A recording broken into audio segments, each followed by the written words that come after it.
اعوذ باللہ من الشیطان الرجیم بسم اللہ الرحمن الرحیم نحمدہ ونصلی علی رسولہ الکریم۔ انتہائی قابل احترام سامعین اور مجھ سے اچھے لوگوں، السلام علیکم ورحمۃ اللہ وبرکاتہ۔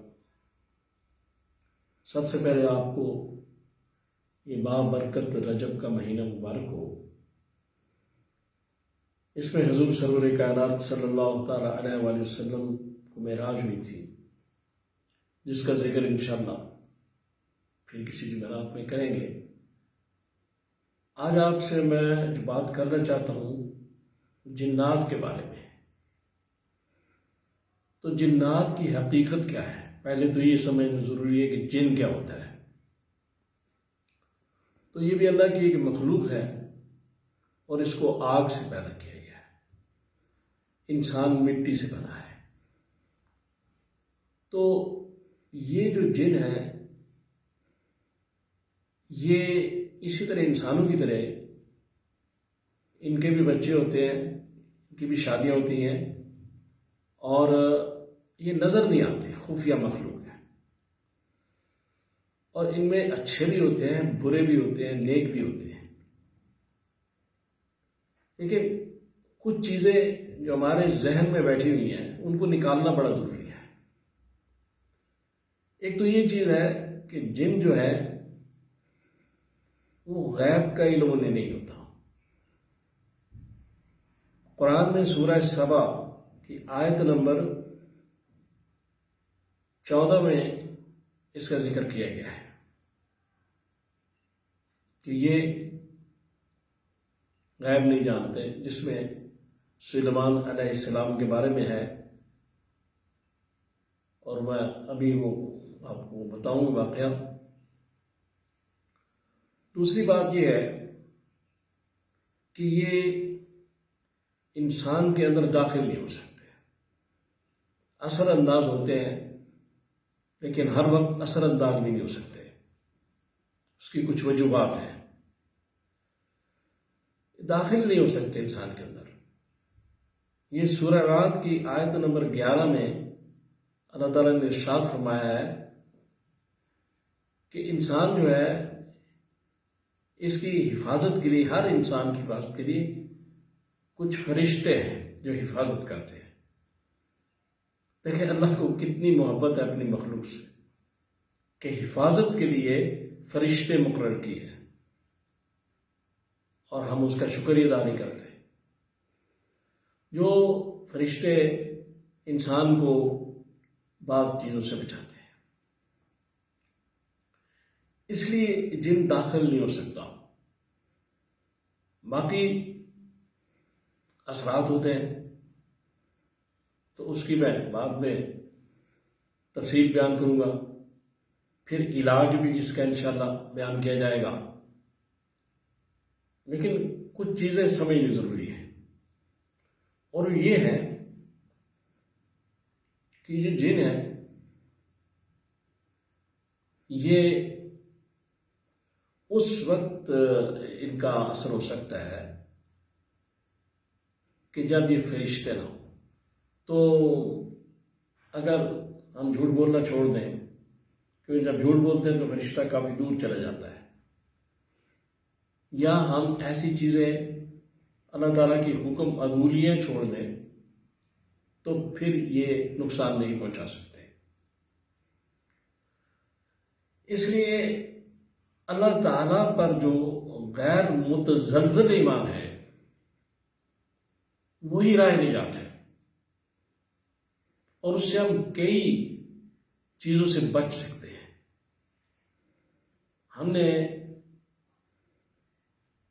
الٹ کام کیا، اللہ نے ہمیں آزاد پیدا کیا، رسول اللہ صلی اللہ علیہ وسلم نے ہر قسم کی غلامی سے آزاد کیا، ہم اللہ اور رسول کے غلام ہیں۔ لیکن ہم نے غلامی کا توق ہر دور میں ہر جگہ اپنے گلے میں ڈالا، کسی نہ کسی طریقے سے۔ کبھی بتوں کو پوجنا شروع کر دیا، کبھی دوسرے کام شروع کر دیے۔ انسان اشرف المخلوقات ہے، اور باقی سب مخلوقات اس کی تابع ہیں، لیکن اس تابع مخلوق جن سے ڈرتا ہے. اب جو جن ہے یہ کسی انسان کو تابع نہیں کر سکتے، لیکن انسان کے یہ تابع ہو سکتے ہیں. جیسے حضرت سلیمان علیہ السلام، آپ نے جنوں سے بے شمار کام لیے،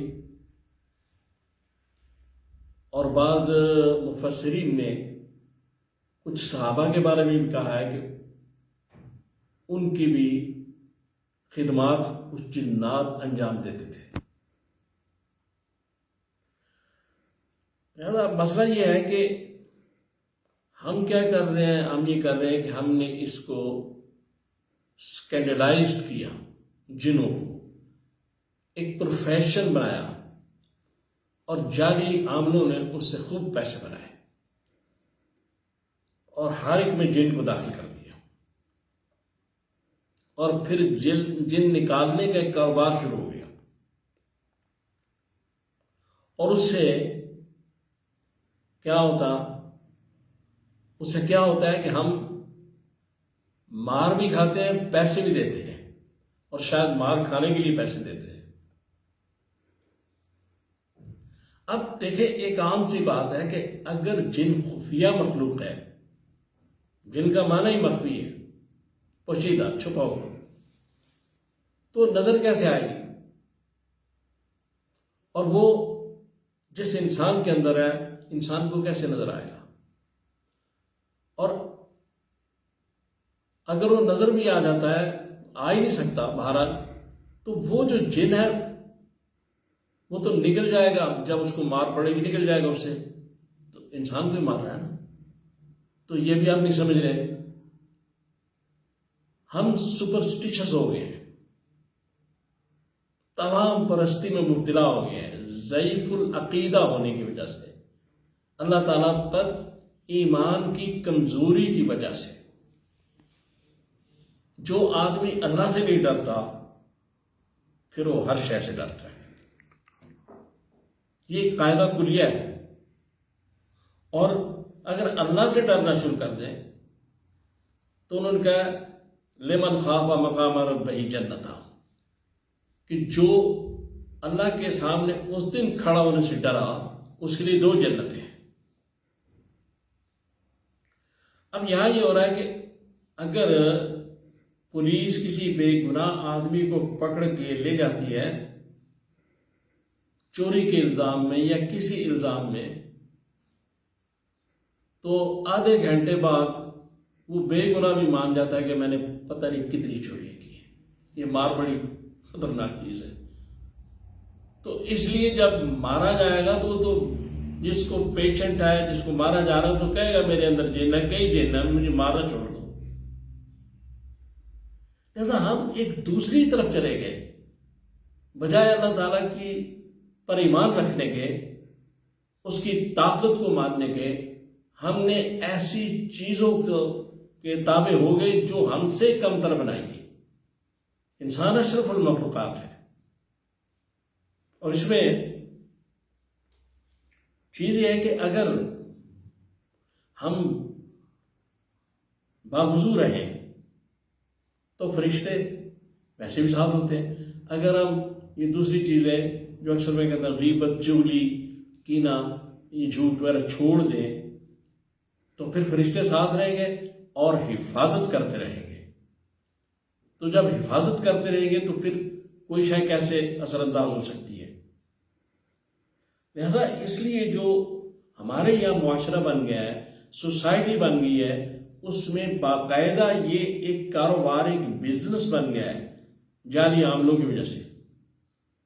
آپ نے دیکھا ہوگا اکثر ٹی وی چینل جو ہیں وہ ایکسپوز کر رہے ہیں، وہ بے نقاب کر رہے ہیں، لیکن ہمیں پھر بھی سمجھ نہیں آتی. ہم ہر بات جو ہے قرآن کی طرف کیوں رجوع نہیں کرتے، اس طرف کیوں نہیں جاتے، اللہ تعالیٰ کی طرف رجوع کیوں نہیں کرتے. رسول اللہ صلی اللہ تعالیٰ علیہ وآلہ وسلم کو کوئی پریشانی آتی تھی تو آپ 2 رکعت قضائے حاجت پڑھ دیتے. تو ہم اس طرف کیوں نہیں جاتے؟ اب یہ کہ اس کا علاج کیا ہے؟ یہ جو چیزیں ہیں، چونکہ میں نے کہا نا کہ یہ اثر انداز ہوتے ہیں، لیکن ہر وقت نہیں. اور اس وقت جب آدمی غلط کام کرتا ہے، چوری کرتا ہے، جھوٹ بولتا ہے، تو ایمان نکل جاتا ہے. تو ایمان نکل جاتا ہے تو پھر اثر آ سکتا ہے. تو رسول اللہ صلی اللہ علیہ وسلم نے فرمایا کہ جب کوئی شخص چوری کرتا ہے تو اس کے اندر ایمان نہیں ہوتا، نکل جاتا ہے. جب توبہ کرتا ہے ایمان واپس آ جاتا ہے. اب اس کا علاج کیا ہے؟ جنات کا کیا علاج ہے؟ ان چیزوں کی کیا علاج ہے؟ جیسے بخار ہے، بخار چڑھا اتر گیا، اس طرح جن کے اثرات ہوئے ختم کیسے ہوں گے؟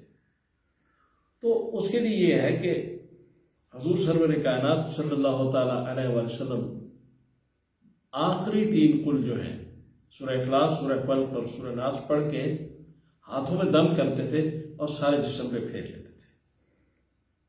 یہ آپ کا معمول تھا.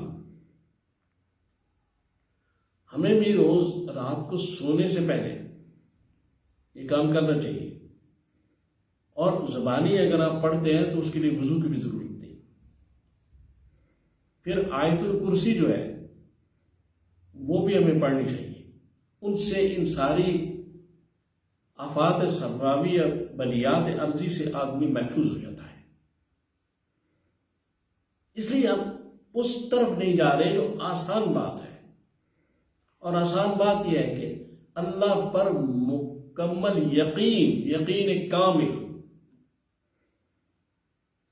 پھر کوئی کیسے نقصان کر سکتا ہے؟ تقدیر الہی میں ہو، اللہ تعالیٰ کی طرف سے ہو، علیحدہ بات ہے، لیکن ویسے نہیں ہوگا. اللہ تبارک تعالیٰ نے فرشتے رکھے، کئی دفعہ کئی حادثات سے بچاتے ہیں ہمیں، کئی چیزوں سے بچاتے ہیں، ہمیں علم نہیں ہوتا، لیکن ہم ہر وقت اس کے حکم کی خلاف ورزی میں لگے ہوئے ہیں. وہ ہم پہ اتنی مہربانیاں فرماتا ہے، اس لاڈلے انسان کے لیے اپنے فرشتے مقرر کیے کہ اس کی حفاظت کرو. جیسے میں نے گزارش کی ہے سورہ رعد میں جو ذکر ہے. اسی طرح سورہ سبا میں جو ہے کہ یہ جن جو ہیں ان کو غیب کا علم نہیں کہ سلیمان علیہ السلام جو تھے وہ جب موت کا وقت آیا تو آپ ایک شیشے کا اس بنا کے اس میں کھڑے ہو گئے اور عصا پکڑ لیا. وہ کچھ کام لے رہے تھے جنوں سے، کچھ چیزیں بنواتے تھے، تو جن سمجھے کہ زندہ ہے، کام کرتے رہے. وہ فوت ہو چکے تھے. آخر وہ عصا کو دیمک نے کھانا شروع کیا تو کافی عرصے بعد جب وہ عصا ٹوٹ گیا تو سلیمان علیہ السلام گر پڑے.